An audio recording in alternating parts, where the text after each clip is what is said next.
The Sassy the Sasquatch Show is an incredible prequel to The Big Les Show, capturing all of the beauty and of course humour that the original series had.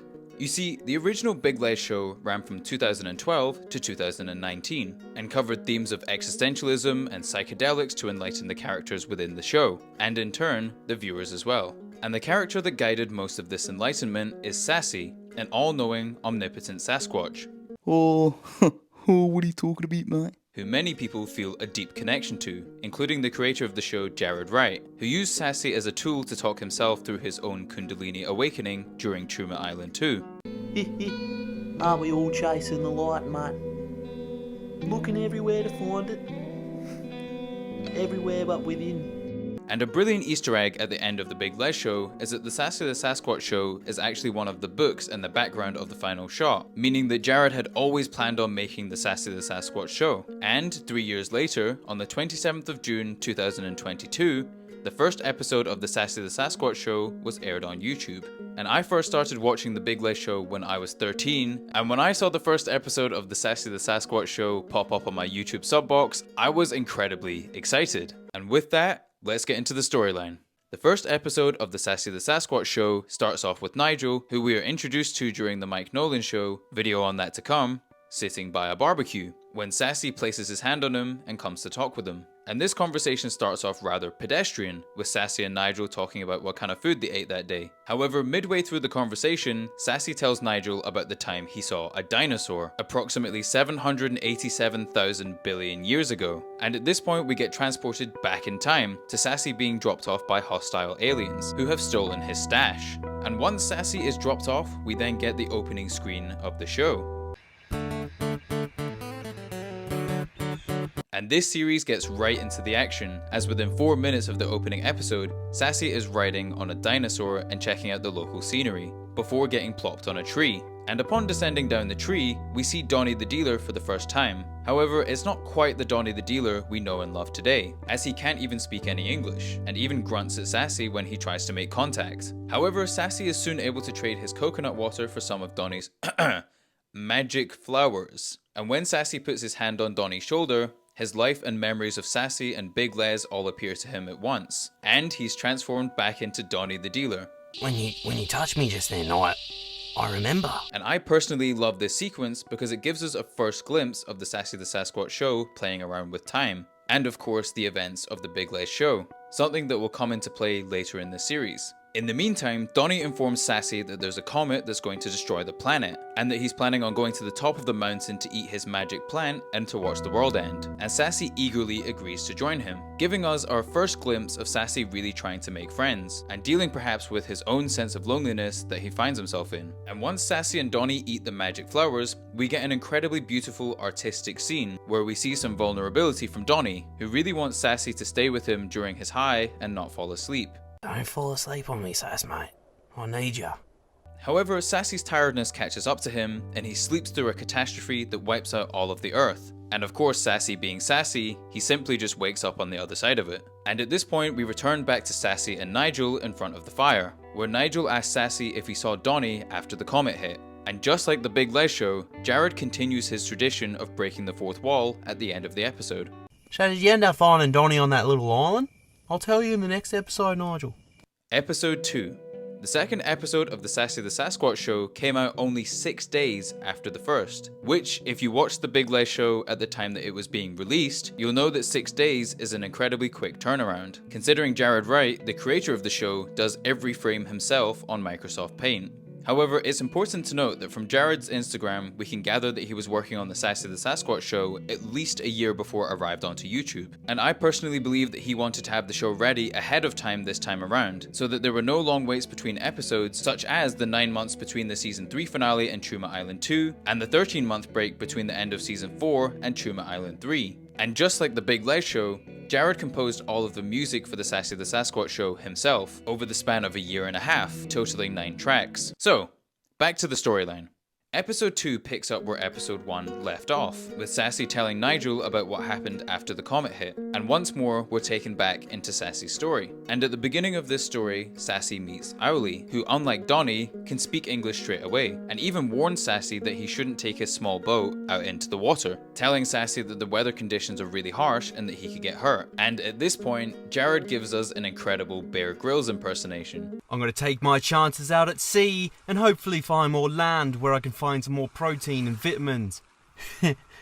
And of course, Sassy being Sassy, he ignores Owly's advice and heads into the water. And everything is going fine until he gets his oar bashed by what appears to be the Loch Ness Monster, who then gives him a lift underwater until they meet a mermaid. And this mermaid agrees to take Sassy back to the island. I mean, we're only a few minutes in and this episode is already so hectic. And once Sassy arrives back on the island, Sassy goes on a walking adventure accompanied by the song Storm.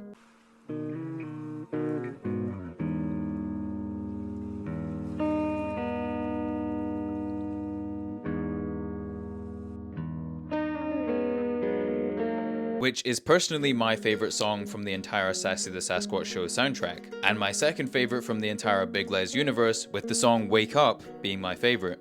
And once this beautiful sequence is wrapped up, Owly and Sassy catch up again. That is, until Sassy sees the aliens that stole his stash. And Sassy, of course, chases them, hanging on to the UFO as it flies away, and eventually falls from the sky, bringing a close to episode 2. Episode 3. Episode 3 starts with the excellent transcendent song Forwards, which carries us through an incredibly peaceful walking scene from Sassy, which lasts for approximately 2 minutes until the first words of the episode are said. And of course, much like the rest of the show, it's a philosophical insight. You and I are just a little speck compared to what's going on out there. But don't worry, mate. No matter how small or insignificant that might make you feel, you're still amazing.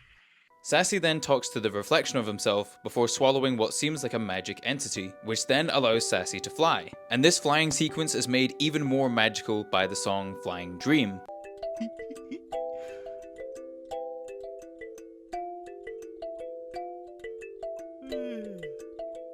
And once this sequence comes to a close, Sassy once again bumps into the aliens who refuse to give him back his stash. So, he enters the spaceship and starts messing around with the buttons, until eventually the spaceship crashes in Roswell, New Mexico in the year 1947, of course mirroring the infamous UFO crash at the same location at the same time. And as soon as Sassy gets out of the UFO, a big truck with flashing lights is waiting for him. What's going on, mate? And just like that, episode 3 comes to an end. Episode 4. And needless to say, the truck that was flashing Sassy outside of the Roswell crash wasn't good news. And episode 4 begins with Sassy being interrogated in Area 51. And Sassy is of course his usual blissfully foggy self. What are you talking about? And at this point we get a brilliant nod to the confusion that fans have over Sassy's famous catchphrase. What did he say? I think he said, "Where are you talking to me?" No, he said, what are you talking about? Where are you talking to me makes no sense. And after the interrogation is done, Sassy simply walks away, whilst Area 51 alarms are blaring to get him back. And Sassy is so nonchalant about his escape that he even stops to get a drink of water on the way. And after all of this chaos, Sassy goes down a floor in Area 51 and meets Wayno. And at this point, we see a glimpse of Sassy's loneliness, as he pleads with Wayno to come with him on his journey. However, for now at least, Sassy has to accept that he has to continue his journey alone, which he does by stealing an aeroplane from Area 51 in true Sassy fashion. Eventually, the plane that Sassy steals runs out of gas and Sassy crashes into Antarctica. And when Sassy is walking about in Antarctica, he sees Donnie. Or at least so he thinks, as it turns out that Donnie is just a mirage, a mere figment of Sassy's imagination, possibly fueled by his own loneliness. And this scene hit me with an incredibly sad feeling when I first watched it, as Sassy's loneliness leads him to creating fabrications of those close to him, and even going as far as sharing a special moment as they hug, which ultimately reflects Sassy's innermost desire for companionship as he walks through the world alone. Because after all, what good is it being a Sasquatch that's 600 billion years old with superpowers if you have no one to say, "What are you talking about?" to? Episode 5. Episode 5 of the Sassy the Sasquatch Show starts off with Sassy seeing another Sasquatch at the bottom of the icy cliff, which turns out to be Scruffy. And Sassy, not wanting to be hurt again by a mirage, asks Scruffy if he's definitely real. And this is one of the things that I love most about the Sassy the Sasquatch show, in that it unravels a whole new level of emotional vulnerability to Sassy's character, in turn humanizing him to the viewer, who can almost certainly relate to the themes of loneliness and embracing your own company. However, Scruffy confirms that he definitely is real, and that he wound up in Antarctica because he washed up here when surfing, and that he's planning to go back out on the waves again and hopefully find somewhere warmer to live, which of course in turn leaves Sassy alone once more. However, this time, Sassy decides to make the most of his time alone, and uses the penguins nearby to go on a surfing adventure, accompanied by an upbeat track.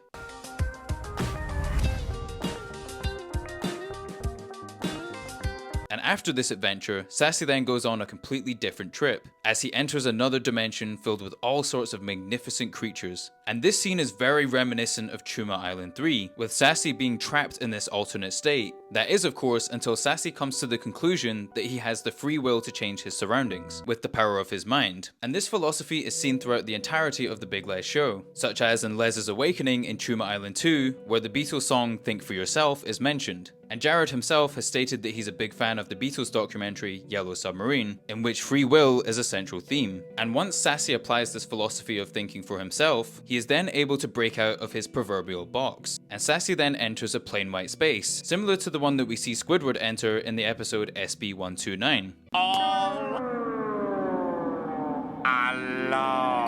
However, unlike Squidward, Sassy finds a literal version of himself in this space, and at this point, the outro screen for episode 5 rolls, and the line "to be continued" is seen at the end, leaving the audience on a cliffhanger. And unlike the first 5 episodes of the series, the finale of the Sassy the Sasquatch show was only partially completed ahead of time, with Jarrad telling everyone in the comment section of episode 5 that it's going to be a while longer for the finale to release, especially in comparison to the usual upload schedule of once per week, which was the norm for the Sassy the Sasquatch show. Jarrad also mentions in this comment that the final episode will be much longer, and that this episode will be the end of the Sassy the Sasquatch adventure, but there will be more Big Les show universe adventures explored in the future. You see, the break between episode 5 and the finale of the Sassy the Sasquatch show wasn't as long as some people had perhaps anticipated, as 3 months later, we got the finale. And this final episode clocked in a whopping 33 minutes, which may not sound crazy in comparison to Chuma Island 2 and 3, but Jarrad himself has stated that an average 8-minute video takes roughly 6 weeks to animate. So a 33-minute video is a serious amount of dedication from Jarrad.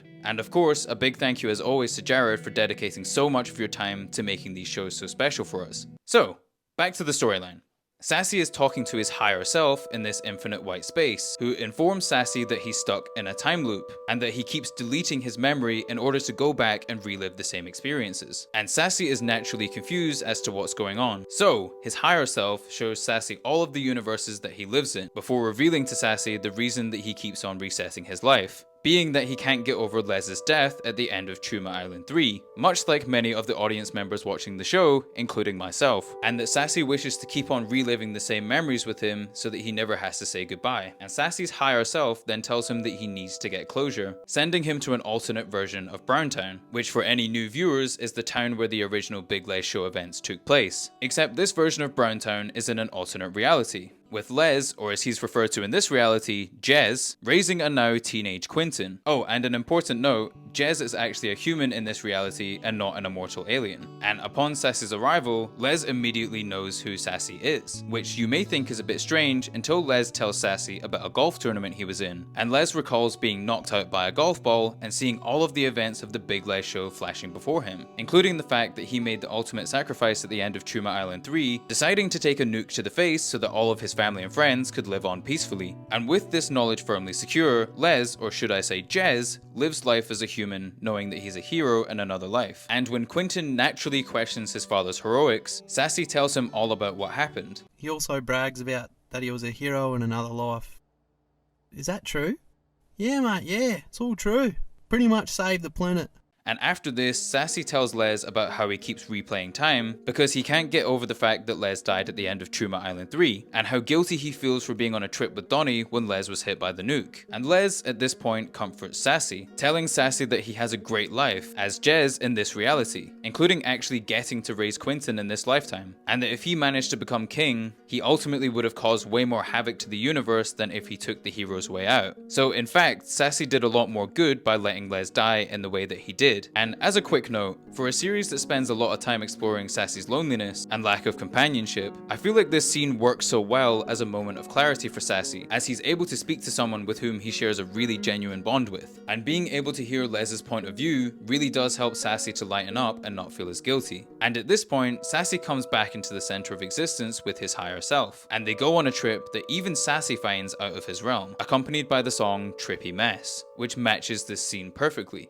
And at the end of this sequence, Sassy tells his higher self that he wants to relive the events of the Big Les Show universe again. However, this time we get the sense that Sassy is going to do things a lot differently. So we're taken back with Sassy to 1991, where he starts his journey by catching up with the younger version of Nigel, and Sassy tells Nigel to wait there until he finds his friends, and back off into the universe portal Sassy goes, quickly reliving the events of the Sassy the Sasquatch series, and picking up all of the friends that he met along the way. And of course, now returning to our freaked out Nigel. Don't pretend to know me. I have no idea what's going on. However, as freaked out as Nigel originally is, he eventually agrees to let Sassy and the boys stay, as long as it's just for a couple of days whilst they sort out the universe portal. And Donnie reassures Nigel. Yeah, mate, it's not like we're going to set up shop and stay indefinitely, you know, like.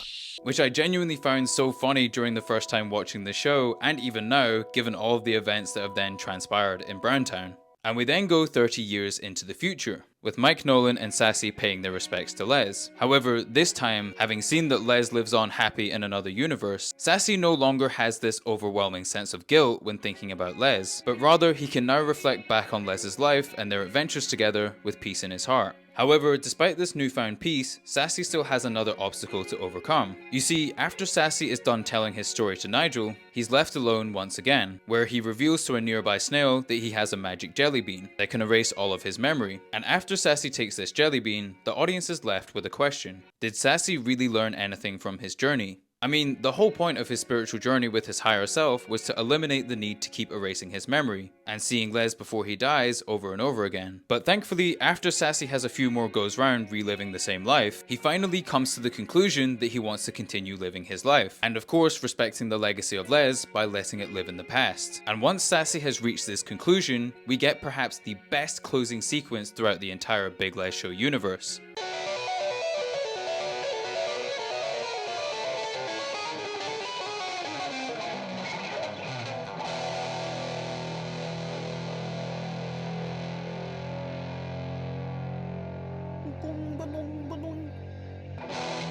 And just like that, the Sassy the Sasquatch Show comes to an incredible end. And in my view, having watched the spin-off several times now, the Sassy the Sasquatch Show is a beautiful work of art. And that includes everything from the sound effects, to the music, to the voiceovers, and the incredible artistic animation that we see throughout this series. I mean, everything really came together and it gave us a truly incredible show, worthy of the Sassy the Sasquatch title. And as always, I want to give a big thank you to Jarrad for all of his continued efforts over the years, which have led to so many people's lives changing, including mine. Also, in the comment section, let me know which spin-off of the Big Les Show universe you think is going to come next. And as always, stay happy, stay classy, stay sassy.